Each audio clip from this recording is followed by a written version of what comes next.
How is everyone doing today? Welcome back to another episode of the Banker Next Door. I'm your host, Dr. Joe Berquist. Today, I wanted to take a look at the U.S. auto industry. I wanted to give everybody an update on just what are all the different things that auto dealerships and just the industry in general, what are they facing right now? I've talked a lot on the channel, whether it's in the live streams or in some of the other episodes about, the whole private credit market and specifically how the subprime auto industry has been affected with the failure of, Tri-County or Tricolor Holdings, First Brands, PrimaLend. We've seen a lot of carnage recently in the subprime auto business. The delinquency in the subprime auto business is up over 6%.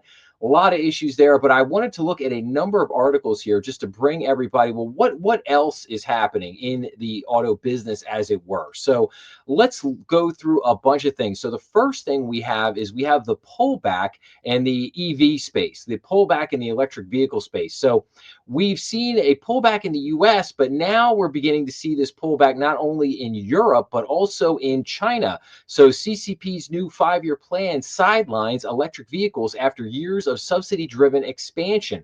So we can see here, China is stepping back from designating electric vehicles, EVs, a key strategic priority for the next 5 years, signaling what could be an end to an aggressive state-backed push that has made the country the world's largest EV market. A draft outlining the Chinese Communist Party's 15-year plan released Tuesday by the state-run Xinhua news agency shows that electric vehicles have been removed from the list of strategic emerging industries. The document prepared during the recently concluded annual conclave of the CCP Central Committee in Beijing lays out the regime's economic agenda for the second half of the decade. For the past 5-year plans, new energy vehicles, a category that covered battery, electric, plug-in hybrids, and fuel cell cars, were listed as a strategic industry deemed crucial to China's technological competitiveness. That designation drove central and local authorities to pour tens of billions of dollars in subsidies and tax incentives into the sector, propelling Chinese manufacturers such as BYD and Geely to the forefront of the global EV supply chain. The new plan, however, marks a pivot. While it highlights quantum technology, biomanufacturing, hydrogen energy, and nuclear fusion as new growth engines, EVs are no longer among the communist regime's favored priorities. Now, I want you to keep in mind, because we're going to come back, microchips play a key role here. So hang with me for a few minutes here as we go through this. Now we get back to GM. So GM to take 1.6 billion charge related to EV pullback. So General Motors' third quarter results next week will include a 1.6 billion impact of its all-electric vehicle plans not playing out as anticipated. GM said its reassessment of its EV capacity and manufacturing footprint is ongoing, signaling additional changes could be announced later. Or additional charges. GM's EV charges come more than a year after crosstown rival Ford Motor announced a 1.9 billion impact from changing its EV plans. So a lot of these companies that were just all the big manufacturers were full bore. Obviously, Stellantis owns Chrysler. So Stellantis, GM, Ford, everybody was just full bore into the electric space. Now that has been kind of squashed, and now we're seeing this big pullback, and obviously, GM and Ford, they're taking big hits for this, and as well as, unfortunately, one of the big feuds between Elon and Trump was that Elon wanted to continue to get his tax incentives for buying EV electric, vehicles, buying Teslas, and that was not included in the tax package that was put through by Republicans. So obviously that led to a big, some big consternation there. One of the things that was affecting that relationship, no doubt. But again, you're just seeing this big pullback, and you're seeing now a reset of all of the big car manufacturers to basically take a look and say, okay, we're gonna stick with combustible engines. Now we need to put technology back into combustible engines again, and perhaps come out with some different hybrid vehicles and things like that. So this is the one issue. I had talked about this before as well. So we had this devastating fire at a major Ford supplier. Novelis is a plant that produces about 40% of the aluminum sheet used in auto industry. And this was back at the beginning of October, a few weeks ago. And this really hit Ford in particular really hard. And now there was a lot of consternation about this. Oh, is this really gonna begin to slow down auto production? And it has slowed it down a little bit. But I already heard reports this week that basically Novelis is kind of already got the plant back open to a certain capacity, and they're already beginning to churn product back out again. So this is definitely going to slow things down. It's going to be a blip for a little bit, but it's not the end of the world. And then we move on to tariffs. So automakers face 10 billion tariff bill on Canada and Mexico imports so far this year. So the estimate from Anderson Economic Group comes as Stellantis shifts production to US plants, suggesting tariffs may already be reshaping manufacturing plans. So U.S. automakers have paid more than $10 billion in tariffs on vehicles and parts imported from Canada and Mexico so far this year, according to a new analysis by Anderson Economic Group, a cost that may already be influencing where companies build, as Stellantis' recent move to shift production from Canada to U.S. plants suggests.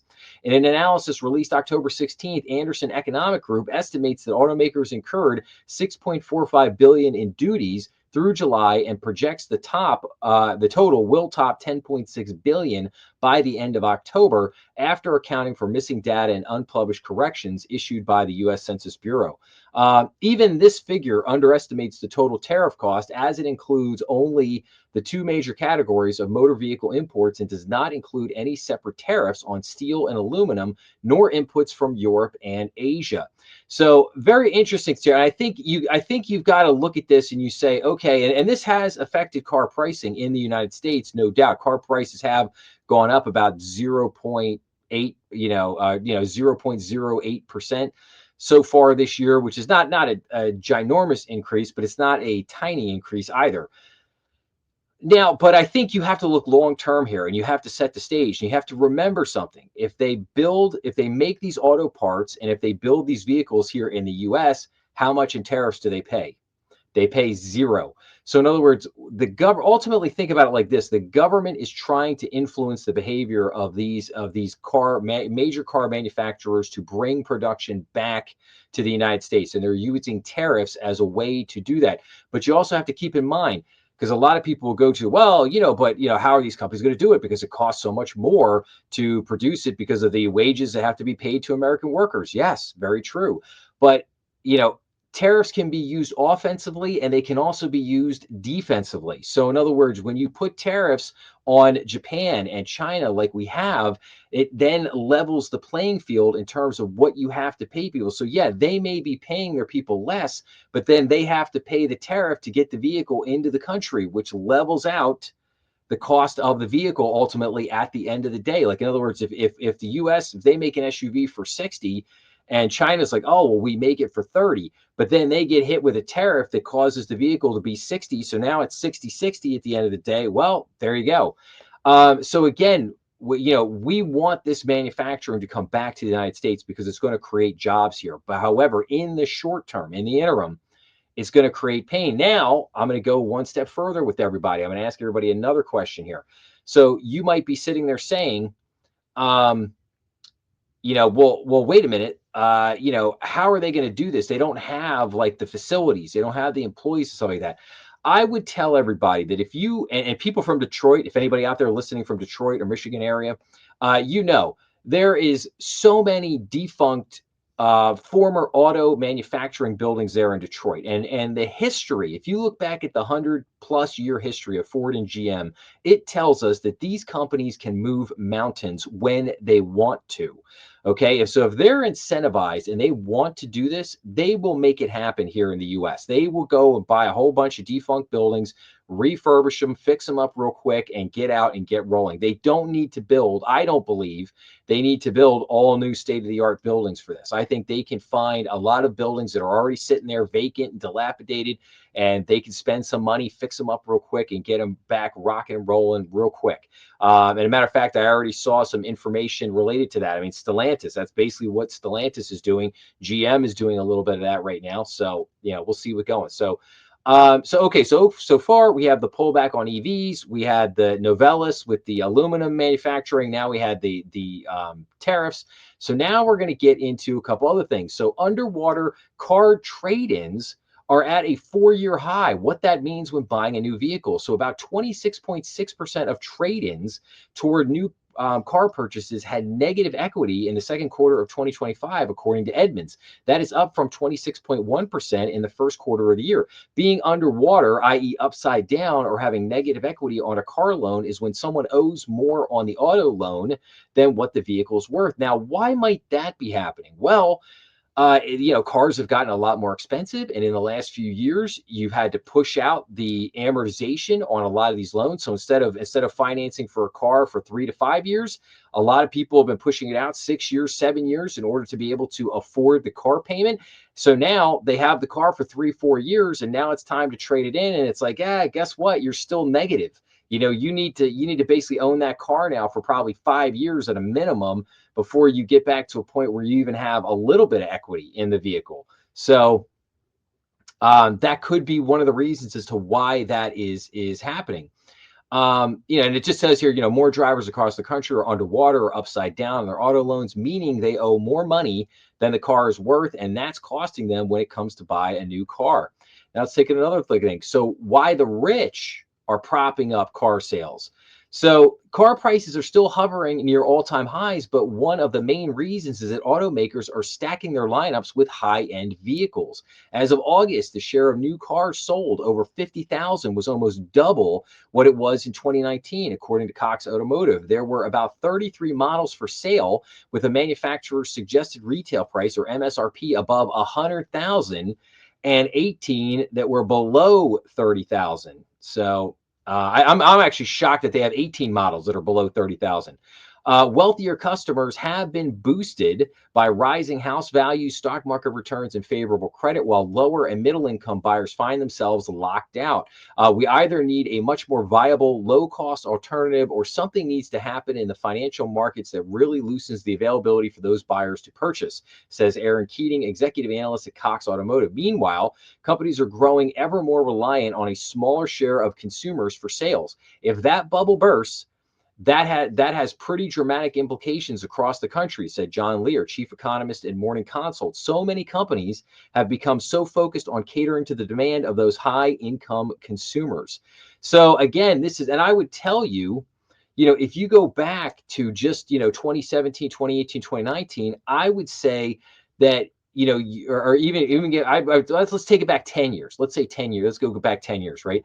I would say you probably had only 1, 2, maybe 3 models that were over 100,000. And I would say you probably had 30, 40 models that were under $30,000, so it just shows you how much of a shift there has been, in particular in the last 7 years, around the price of autos. I mean, to have 33 models with a price tag above $100,000, I mean, that's pretty wild. And again, it says there are 18 different models. And again, keep in mind, this is across all car companies. So think, Stellantis with all their brands, GM, Ford, BMW, just think of all, Lexus, Nissan, Toyota, think of all the brands across the board. 33 models over $100,000, only 18 below 30,000. So again, I'm kind of surprised, but again, this is another issue for the car business here. Now let's go to a very interesting. So this is from the Wall Street Journal. We spent the night with the repo man, who was busier than ever. Car repossessions are on the rise as delinquency rates on some auto loans hit record levels. Drivers hunt for cars and opportunities as the business model shifts. So from the cab of his tow truck, George Dowdy clicked on a remote control to slide the boom under a parked Chevy Trax and grab its front tires. In seconds, the veteran repo man dragged the blue SUV into the cool night. Soon after, colleague Jay Cavanis hooked a Jeep Grand Cherokee in a nearby town. The men dropped their respective hauls at a Maryland lot crammed with cars whose owners couldn't or didn't make their payments. Then they went hunting for more. They aimed to make good on a message affixed to Dowdy's tow truck. Don't make it, we take it.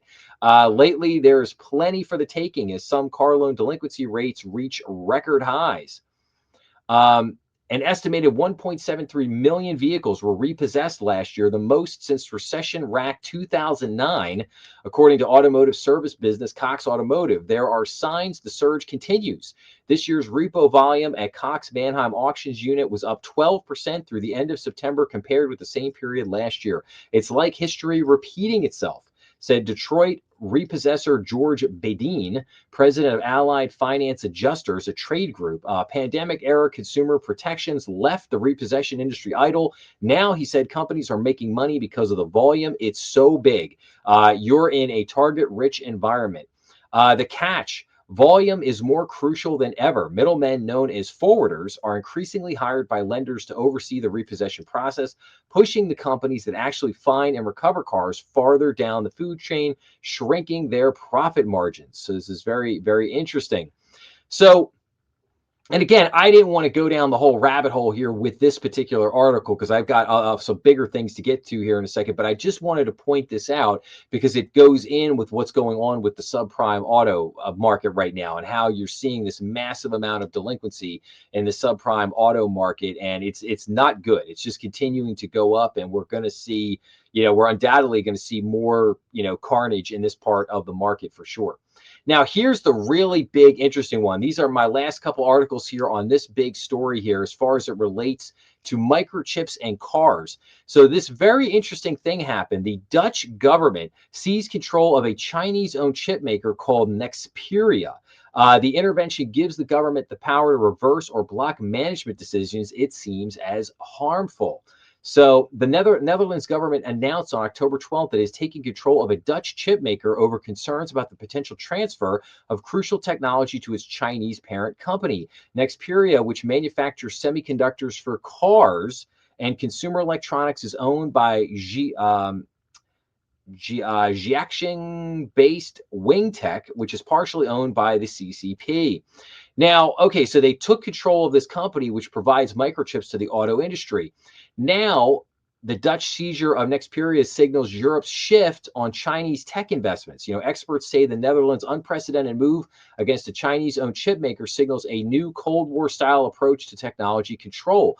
So, the Dutch government's taking the unusual step of seizing control of chip maker and Nexperia on September 30th, freezing assets and replacing its Chinese executives, signals a growing willingness in the West to treat even basic semiconductor technologies as strategic assets.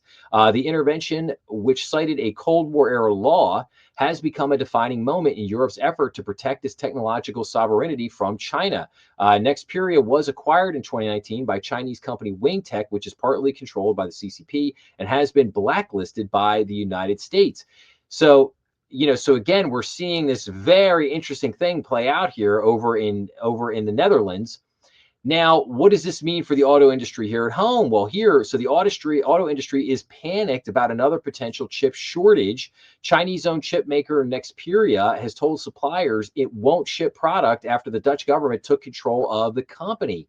And then we go in here a couple days later. Automaker production stoppages begin over semiconductor shortage. Honda starts temporary production reductions and stoppages this week at North American factories. And this was on October 29th.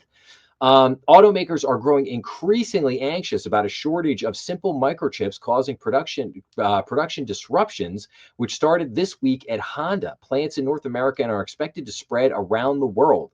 The global car industry has been fretting about the potential fallout over Nexperia, a Netherlands-based chip maker, after the company stopped exporting products from China earlier this month. The issue, which stems from an unusual geopolitical dispute involving the Dutch, Chinese, and U.S. governments, has left some automakers and suppliers with low chip supplies that could run out in the coming days, people familiar with the matter said. While Nexperia doesn't make cutting-edge semiconductors, the company has a large share of the market for basic chips found in numerous car components. That widespread usage complicates efforts to source a sufficient supply of replacements if the company doesn't resume shipments in the near future. Now, rest not before we panic. President Trump just met with Xi last week in China. What happened? Well, Xi-Trump deal leads to resume shipments of crucial auto semiconductors. So Nexperia hasn't shipped chips from China for weeks, putting car production around the world at risk. But China will loosen its restrictions on semiconductors made by Nexperia, its commerce minister said, after the Chinese-owned Netherlands-based automotive chip maker was caught in the crossfire of the U.S.-China trade war, leading to supply disruptions that hit car production. China will allow exports of Nexperia chips for eligible cases, the Commerce Ministry said Saturday, without specifying the criteria. As a responsible major power, China fully considers the safety and stability of domestic and international production and supply chains. It said in a statement, it also blamed the Dutch government's improper interference in internal affairs of companies for the supply disruption. Nexperia, embroiled in a trade and geopolitical dispute between Washington and Beijing, stopped shipping chips from China, where it processes most of its products, several weeks ago after the Dutch seized control of the company. So again, very interesting, very interesting situation here as it unfolded, or as it is unfolding here for the auto industry. So once again, just like what we saw during the pandemic, where the auto industry ran out of chips for a little while, and you had literally thousands of vehicles sitting on docks because they didn't have a couple microchips that needed to go in that were essential and basically running and operating all the functions in the vehicle. So again, we've covered a lot of ground here today with this episode. I would just recap real quick. So what do we got? We got a pullback on EVs. We've got cars basically coming in below their equity value. Got a lot of people underwater right now. We've got a kind of a concentration in the wealthy in terms of the individuals purchasing a lot of these vehicles right now. We're seeing what we'd call in the banking business a concentration risk. You're seeing the issue with tariffs. You're seeing the issue with the aluminum plant that caught fire. You're seeing the issue now with these microchips. So the automotive industry is basically dealing with a plethora of issues at this moment in particular. So like I said, I had all this news around the industry that I just wanted to cover and bring to everybody. Hopefully, people will find a lot of this information interesting. I found it very interesting. But with that being said, as I get more information, I'll certainly bring it into everybody and keep everybody updated as we keep going. So with that being said, I will wrap up by saying if you like this episode, please make sure to like, share, and subscribe, as that always helps the channel. Remember, we are on YouTube, Rumble, and all major podcast platforms. Please be sure to leave your comments down below, as I always love getting back to everybody. And as always, make sure to check out some of the other content on the channel. I thank you for listening. Have a great day out there, and I will see everyone again real soon.